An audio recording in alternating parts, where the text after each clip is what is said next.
प्यासी नदी, क्या थी नौकरानी की कहानी।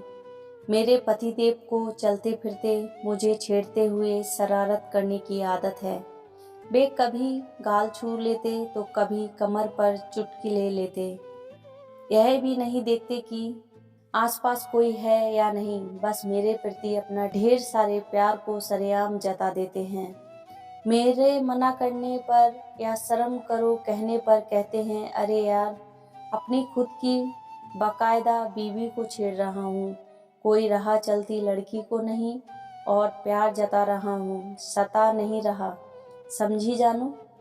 बेशक मुझे भी उनका यूं प्यार जताना गुदगुदा जाता है। कभी चुपके से मैं इनकी पप्पी ले लेती हूँ। हम मियाँ बीवी जो हैं, एक दो बार मैंने नोटिस किया है कि मेरी कामवाली गीता हम पति पत्नी की ये अटखेलियां दरवाजे के पीछे खड़ी रहकर छिप छिप कर देखती है। पहले तो मुझे लगा कि यह मेरा भ्रम है, पर अब तो गीता ऐसी हरकतें बार बार करने लगी थी। वैसे गीता बहुत अच्छी, स्वभाव भी मिलनसार और काम भी परफेक्ट, कभी शिकायत का मौका नहीं देती। जब वह कुंवारी थी तभी से हमारे घर में काम कर रही है। अभी 1 साल पहले ही उसकी शादी हुई थी। ससुराल यहीं पास ही में है, तो शादी के बाद भी गीता ने काम नहीं छोड़ा। वह हमारे परिवार से घुल मिल गई है। दरअसल कुंवारी लड़कियों को ऐसी हरकतें देखने की उत्सुकता रहती है, पर गीता की तो अब शादी हो गई है। उसका पति भी उसे प्यार करता होगा, शारीरिक सुख देता होगा, फिर फिर हमें प्यार जताते देखने की इतनी ललक क्यों है। मैंने अपने पति अभिराज को इस बारे में बताया भी, पर उन्होंने बात को मजाक में टाल दिया। पर मैं अब सतर्क हो गई थी। जब गीता काम करने आती थी तब मैं अपने पति से दूरी बनाने की कोशिश करती थी। यूं ही साल भर बीत, एक दिन बिना बताए गीता काम पर नहीं आई। आज तक ऐसा कभी नहीं हुआ, क्योंकि जब छुट्टी लेनी होती है तब वह बता कर जाती है या फ़ोन कर देती है। हमने सोचा कि आ गया होगा कोई काम, पर जब वह दूसरे दिन भी नहीं आई, उसके पति को फ़ोन लगाया पर कोई रिप्लाई नहीं। मैंने अभिराज से कहा, चलिए ना गीता के घर, मुझे फिक्र हो रही है, ज़रूर कुछ हुआ है। वरना गीता यूं बिना बताए कभी छुट्टी नहीं लेती। इनको ज़्यादा फिक्र नहीं थी, तो बोले, अरे सालू, कोई दूसरी कामवाली रख लो ना यार, कहाँ दूसरों के झमेलों में पड़ती हो। मुझे ऑफिस के लिए देर हो रही है, मैं चलता हूँ। पर मेरे मन को चैन नहीं था, तो इनके ऑफिस जाते ही मैंने एक्टिवा लेकर निकल गई। एक बार भारी बारिश थी तो हम गीता को गाड़ी में छोड़ने गए थे। पास वाली बस्ती में ही रहती है, इसलिए घर देखा हुआ था। मैंने एक्टिवा गली के नाके पर पार्क की और छोटी सी पगडंडी पर चलते हुए उसके घर पहुंची। देखा तो गीता की सास आंगन में बैठी लहसुन छील रही थी। मैंने पूछा, मौसी गीता कहाँ है? 2 दिन से काम पर नहीं आई। यह सुनते ही मौसी तुनक कर खड़ी हो गई और दहाड़ते हुए बोली, नाम मत लो उल्टा का, हमारी इज्जत पर पानी फेर दिया उस कामवाली ने। मैंने हकीकत जाननी चाहिए, पर बे तो गीता को गालियां देती मेरे मुंह पर दरवाज़ा बंद करके घर के भीतर चली गई। पड़ोस के घर में खड़ी एक लड़की चुपके से मुझे देख रही थी। मैं उसके पास गई तो वह भी दरवाज़ा बंद करने लगी, पर मैंने धक्का देकर दरवाज़ा खोल दिया और पूछा, अगर तुम्हें पता हो तो सिर्फ इतना बता दो कि गीता कहाँ है। सरकारी अस्पताल में, कहकर लड़की दरवाज़ा बंद करके चली गई। मैंने एक्टिवा ली और सरकारी अस्पताल आ गई।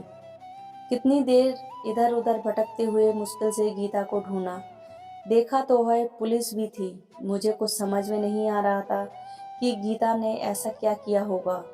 मैं नज़दीक गई तो मुझे देखकर गीता ने शर्म के मारे चेहरा दूसरी तरफ कर लिया। मैं एक कुर्सी पर बैठ गई और गीता से कहा, इधर देखो। गीता नज़रें झुकाए बोली, मैडम आप यहाँ? मैंने कहा, जब तुमने कोई खबर नहीं दी तो मुझे आना ही पड़ा। बताओ भी क्या हुआ है? कहीं गिर विर गई या किसी ने मारा? एक एक बात बताओ। गीता ने कहा, मैडम सब बताऊंगी, थोड़ी ठीक हो जाओ, फिर घर आती हूँ। यहाँ कुछ बताना ठीक नहीं। मेरी बात सुनकर आप ही इंसाफ करना कि मैं सही हूँ या गलत। मुझे लगा कि शायद कोई गंभीर बात है, इसलिए मैंने कहा ठीक है, मैं इंतज़ार करूँगी। ये ले 5,000 रुपये रख, और किसी भी चीज़ की ज़रूरत हो तो फ़ोन करके बता देना। और मैं घर आ गई।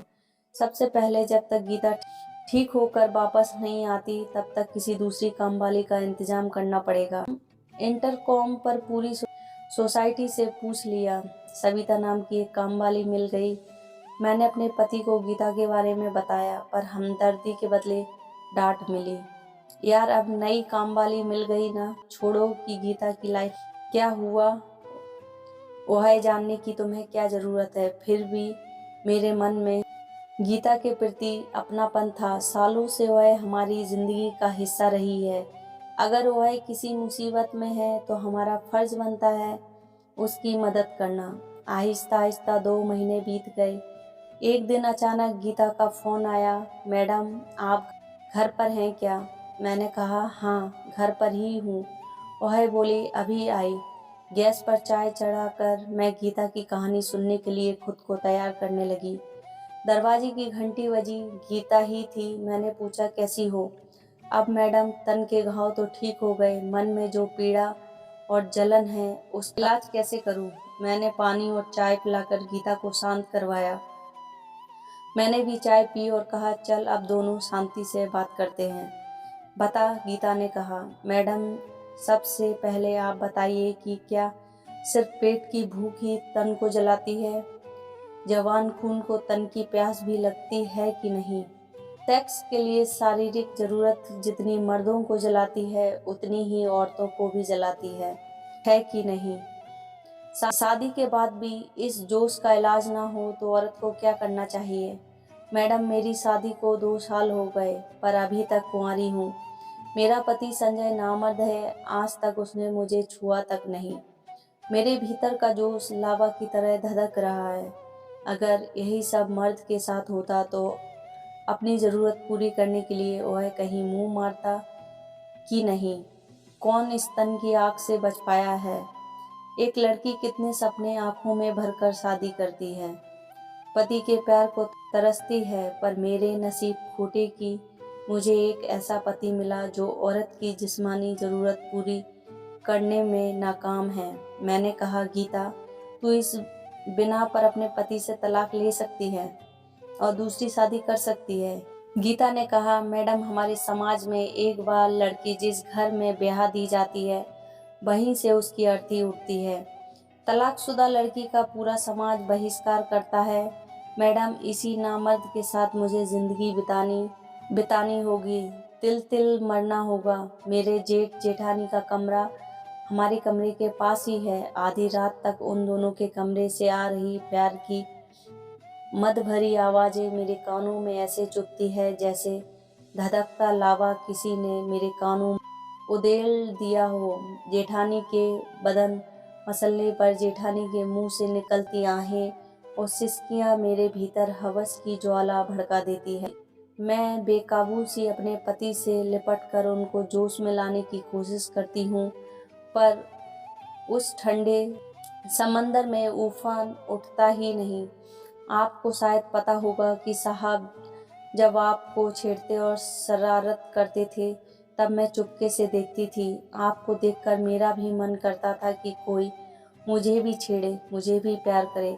एक दिन मेरे ताऊ ससुर का लड़का बनराज घर आया था। एक पक्का जवान, उसके गठीले बदन को देखकर मेरे भीतर खलबली मच गई। उसकी नज़र मेरे ऊपर पड़ते ही मैंने होठों पर जीभ रगड़कर अपनी प्यास जाहिर कर दी। फिर तो वह बार बार हमारे घर आने लगा। हम दोनों एक दूसरे को जी जान से चाहने लगे। एक दिन मेरी बुआ सास की लड़की की सगाई थी तो घर के सारे लोग पड़ोस के गांव जा रहे थे, पर मैं पेट दर्द का बहाना बनाकर घर में ही रुक गई। फिर जैसे ही सब गए मैंने बनराज को अपने घर बुला लिया और उस दिन मैंने अपने कुंवारेपन को बनराज को सौंप दिया। मैं जानती हूँ कि मैंने गलत किया और शादीशुदा होकर गैर मर्द के साथ रिश्ता बनाया, पर परंपरा के नाम पर अपने एहसासों का खून मुझे हरगिज मंजूर नहीं था। इस पूरे कांड में गलती सिर्फ मेरे पति संजय की थी, जिसने जानबूझकर मेरी जिंदगी खराब की। इसलिए मैंने अपनी आग बुझाने का जो रास्ता सही लगा वह अपनाया। उस दिन मैंने और वनराज ने जी भरकर एक दूसरे पर प्यार लुटाया। उसके बाद जब भी मौका मिलता वनराज मेरी शारीरिक ज़रूरत पूरी कर देता। मैडम, मैंने सिर्फ सेक्स के लिए वनराज से रिश्ता नहीं बनाया, बल्कि हम दोनों एक दूसरे को दिलो जान से प्यार करते हैं। लेकिन एक दिन मैं और वनराज घर की छत पर एक दूसरे के प्यार में पागल होते खो गए थे कि मेरे पति ने हमें ऐसी हालत में देख लिया। वह पास ही पड़ी लाठी उठाकर मुझे पीटने लगा, पर मैं दिल जली अधूरी प्यासी थी, इसलिए उसके हाथ से लाठी छीनकर मैंने उस नामर्द पर ऐसे टूट पड़ी कि सारी हड्डियों का चूरमा बना दिया। अब आप ही बताइए कि मैंने क्या गलत किया। सारा किस्सा सुनने के बाद मुझे गीता किसी पहलू से गलत नहीं लगी, बस उसने हालात को उलझा दिया था। मैंने गीता को समझाने की कोशिश की, तुम और संजय आमने सामने बैठकर इस मामले का हल निकाल लो। गीता ने कहा, मैडम अब जो भी अंजाम हो, मैं उस नामर्द के साथ एक दिन भी नहीं बिता सकती। कुछ भी करके इससे छुटकारा पाना चाहती हूँ और वनराज के साथ अपनी ज़िंदगी बिताना चाहती हूँ। परिवार और समाज के डर से मुझे अपनी ज़िंदगी ढोनी नहीं बल्कि जश्न सी जीनी है। गीता की आंखों में प्यार की खुमारी और हिम्मत को देखकर मैंने गीता की जगह खुद को रखकर देखा तो किसी पहलू से गीता मुझे गलत नहीं लगी। मैंने उससे कहा, देखो तुम गलत बिल्कुल नहीं हो, प्यार और जंग में सब जायज़ है। शादी टूटने में हर बार औरत ही जिम्मेदार नहीं होती, बल्कि इस तरह थोपा गया रिश्ता टूट जाए वही सही है। गीता मेरे गले लगते हुए बोली, मेरी भावनाओं को समझने के लिए बहुत बहुत धन्यवाद मैडम। अब मुझ में हिम्मत आ गई है। मैडम, जब तक यह मामला सुलझ ना जाए तब तक शायद काम पर ना आ सकूं, पर वादा करती हूँ कि सब ठीक होते ही वापस काम पर लौट आऊँगी। कहकर गीता चली गई। इस बात को 4-5 महीने हो गए थे। मैं तो गीता को भूलने भी लगी थी कि एक दिन अखबार में पढ़ा कि एक शरीफ पति के हाथों गीता नाम की एक बदचलन औरत का कत्ल। मैंने तस्वीरें ध्यान से देखी और मन ही मन बोली कि यह तो मेरी वाली गीता है। मैं तुरंत उस अखबार के दफ्तर गई और संपादक को सारी सच्चाई बताकर कहा, कल के अखबार में अब वही छपेगा जो अब मैं कहने जा रही हूँ। दूसरे दिन उस अखबार में खबर थी कि कल वाले मर्डर केस में एक सनसनी केस का खुलासा, एक नामर्द पति के हाथों गीता नाम की मासूम और शादी के नाम पर छली गई औरत की हत्या। यह पढ़कर मुझे संतोष मिला। मैं सोचने लगी, पाखंडी समाज में ना जाने ऐसी कितनी गीताएं दूसरे की गलती के चलते बलि चढ़ जाती होंगी। सहना सिर्फ औरतों के हिस्से ही क्यों आता है। इतने में पतिदेव ने चुटकी बजाते हुए मेरे ख्यालों की डोर तोड़ते हुए कहा, हेलो बीबी, एक कप चाय मिलेगी क्या? मैं मुस्कुराते हुए अभिराज के गले लग गई।